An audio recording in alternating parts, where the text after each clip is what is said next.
So, hello and welcome, Magical Souls. We are having a very exciting discussion today about abundance and the flow of money. And I've also invited the magical Einav to be with us today because Einav works with the emotion code and she can help with certain ways of unblocking certain things. So, today, we're going to take a deep dive into a topic that affects so many of us, money blocks and abundance. So, whether you're feeling stuck in a cycle of financial struggle, or if you find yourself self-sabotaging, hands up, who does that one? Or if you just want to open up yourself to greater prosperity, then this session could be for you. And I just want to mention today that money isn't just about numbers in your bank account. It's deeply connected to your energy beliefs and even your past life experiences. And we're going to cover today the topics, the most common trapped emotions that block financial flow, how past lives and ancestral vows can limit you, and also practical steps to clear those blocks and shift into abundance. And if you want to just drop a little comment in the comments below, if you've ever felt stuck around money, let me know with a high five. It's such an important subject to me. I've even written a book about it because I really wanted to uncover what was going on. For me, I felt blocked most of my life around money, so I had to uncover all those different things.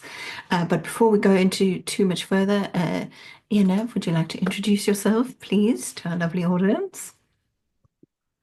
Yes, thank you, Catherine, and thank you for having me. I'm very excited about this conversation today with you.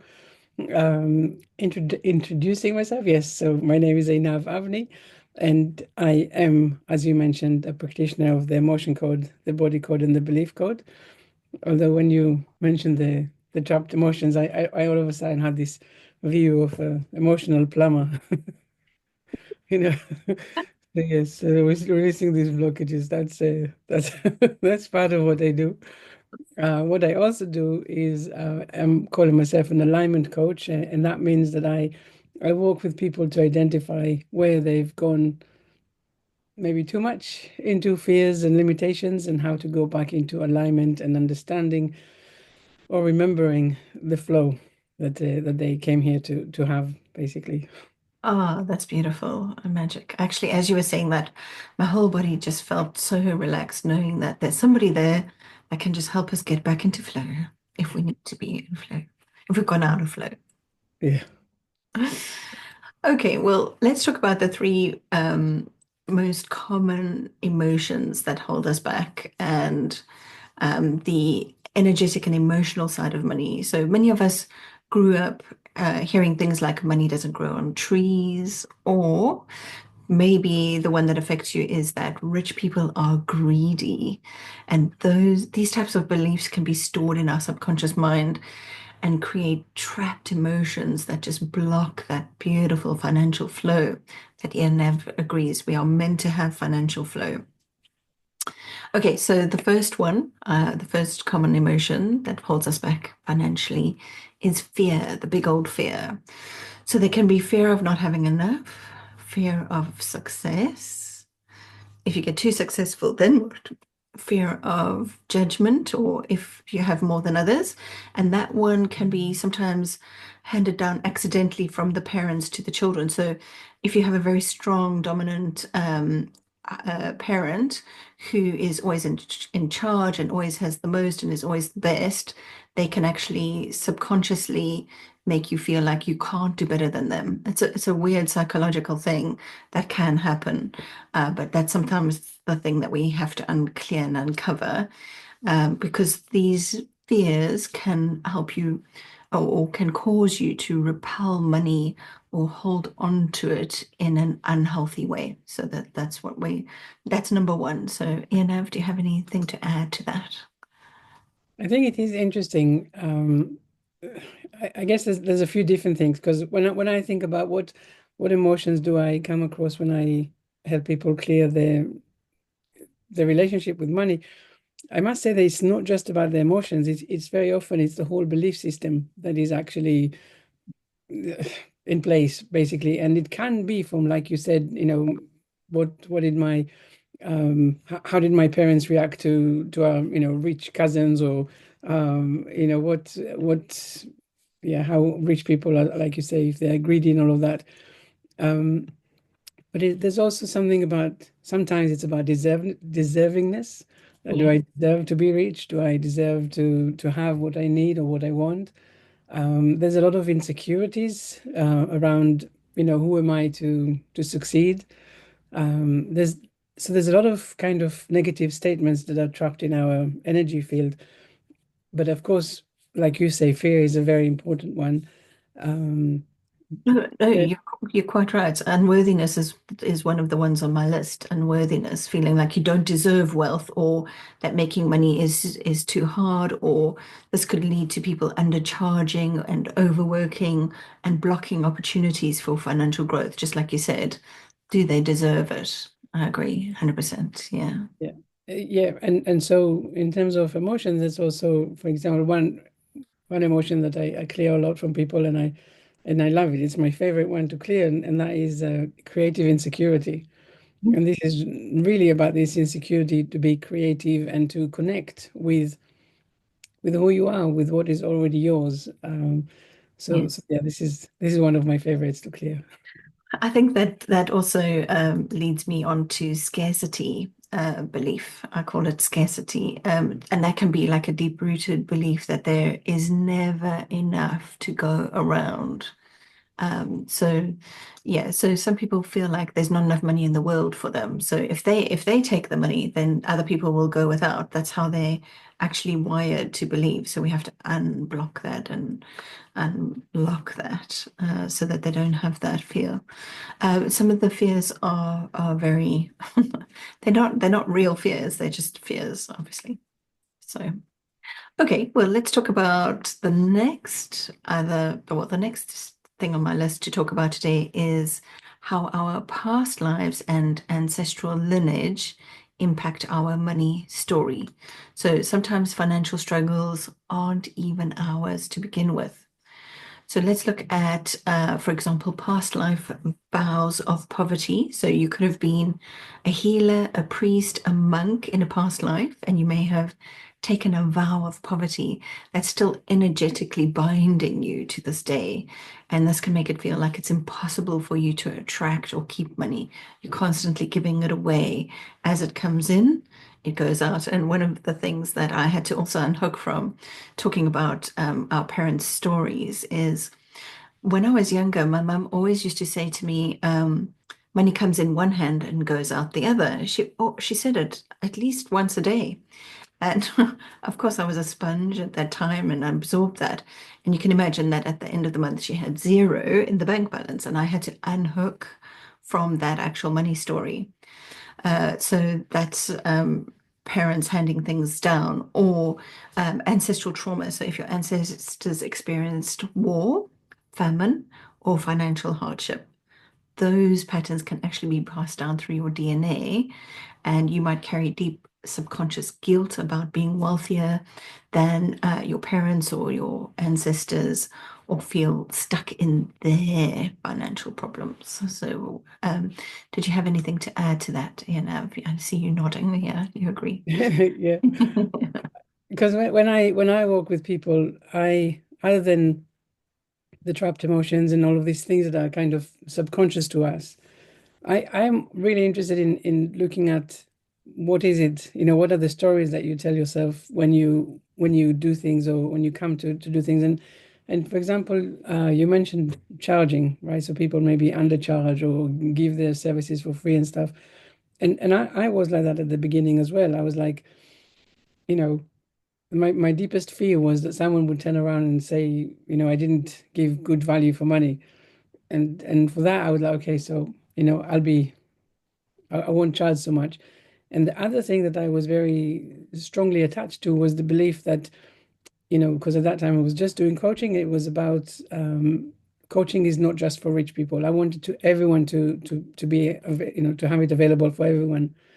And it took me a long time to realize that actually the amount that I was charging, it didn't matter so much if the person had money or not. But if I was giving it for free, or if I was giving it for less than what they thought was the right amount, they wouldn't make the right kind of contract. So they were not taking, responsibility. They were not doing their side of the transaction, basically. And it took me some time to realize that this is not a belief that I want to carry forward with me. And actually, I should allow people to basically pay the same amount, but they can spread it out if they want to. But when they make the commitment, they can get the change and the results that they want. So I want to say that sometimes, yes, it's definitely about subconscious beliefs and systems in place, but a lot of the time there's also the behavior that we attach to it, and the stories that we can hear ourselves saying as well.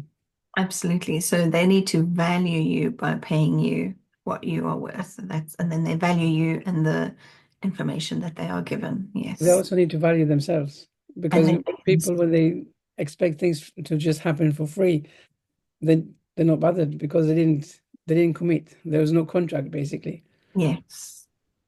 Agree. And just one point on the bartering. We've all probably most of us have had past lives where bartering was the norm. You would give one chicken for, I don't know, 10 potatoes. I don't know how it used to work, but that's how we used to work.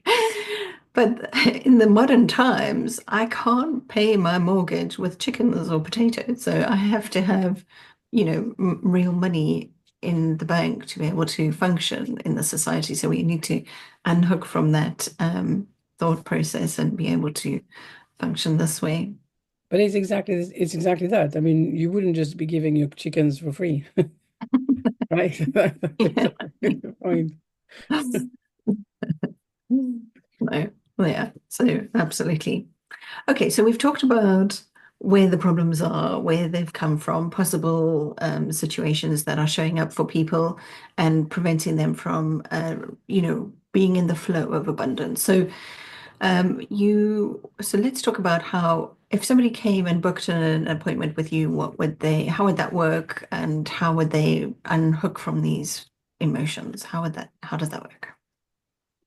When someone comes to me with money situations, and it could be, yeah, where's my money, or what's going on, or yeah, like you say, maybe I believe that it's an ancestral line that I'm carrying with me. Whatever it is, I will first of all, with their permission, connect.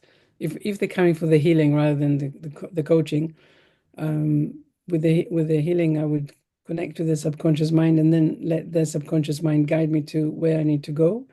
Most of the time, with money beliefs, we will go into the belief code. And then what we do there is, first of all, we uncover very subconscious negative statements that we carry with us. And basically, when we talk about the belief code, we know that it's not just a belief statement that we say, like you say, money doesn't grow on tree and stuff like that, that we are aware of. We are actually going very subconscious. So these are things, beliefs, and statements that we basically picked up anytime, mostly in this life, but sometimes, like you said, from past lives. And so the first thing that we do is we identify all of these negative statements. There's usually about around average of 10. And then we move on to also release the trapped emotions that created this belief system, these negative statements. And then after that, we are releasing other things that are still attaching us to the past. So there's always other limiting beliefs that we are carrying with us that if we don't release them, whatever it is that we're trying to release will not be fully, yeah, gotten rid of. So that's what we're doing basically. So when we release things, we release the whole system, and at the end of it, people they might see immediate change, or it might take some time, and sometimes they will need to come back and release other limiting beliefs or other blockages. It just depending on the whole system, basically. But people that have come to me to release money station situations, they usually report that things come all of a sudden. There's opportunities that arise that they didn't see before, or maybe, of course, they were not there before. All of a sudden, money does come in. There's definitely some freeing element to the walk. Um, so yeah. Okay, that sounds very magical. So that's it's also quite good if you're not sure about yourself or not sure where the problem could be, then it's very nice to have someone like yourself to actually just tell you you've got a special way of working out what's going on for them and an underlying situation, and then you can clear that for them straight away. Yeah. Okay. Yeah, it's everything that because our subconscious mind knows everything about us. It really knows how we got to the situation where we are at the moment. So it also knows how to release it. Yeah. But we don't usually know how to listen to the subconscious mind, and or we don't know how to make sense of what we are hearing or how to actually release. So when people come to work with me, I become like the middle person or the translator between the conscious mind and the subconscious mind. Yeah, that's good. Yeah, that reminds me about, I actually put this in my book about how Albert Einstein said that we use only 10% of our brain. And when I first heard that, I thought that's impossible. I'm sure we use a much more. But the more work I've done in this field, the more I've understood actually we don't tap into the subconscious mind, which is very, very powerful. There's a lot going on that we don't even use. So you're actually being able to bring those two minds together is very, very powerful. Very, very powerful thing that you do. So yeah, so I talk about that in my book as well, and I've got actually 11 chapters on rules to live by in order to turn everything around, so that you no longer, actually turn everything upside down, so that you can actually work through. And I also thought that when I wrote this book, I was also very mindful that I'm writing the book for a different type of person that is in line with mainstream. So a lot of mainstream people would just be very good at sales. They'd be very good at selling, and they don't have any money issues at all.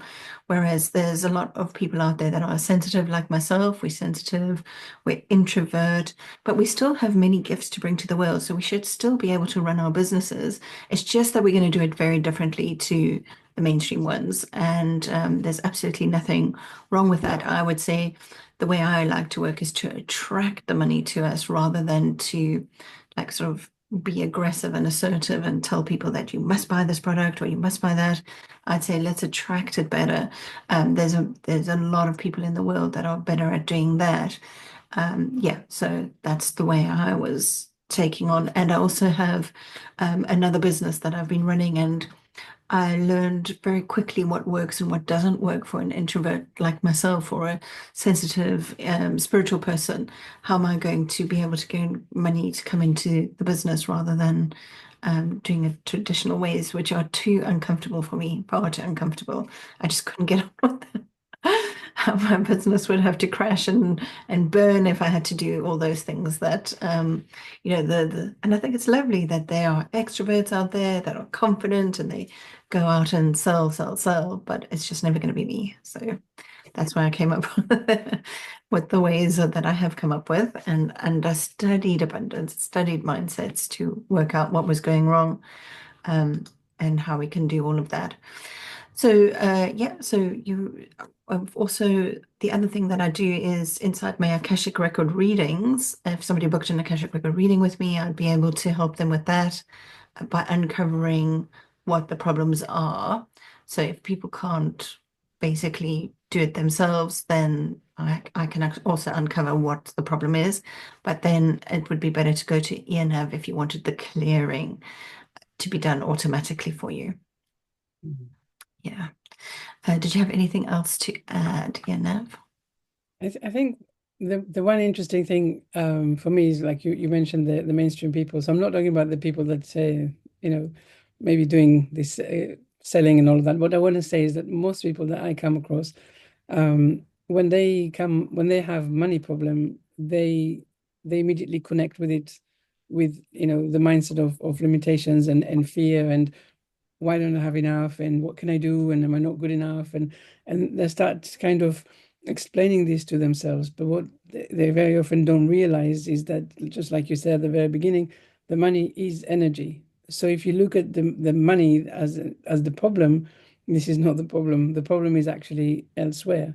So we need to look at it as okay, as it's like an invitation to explore.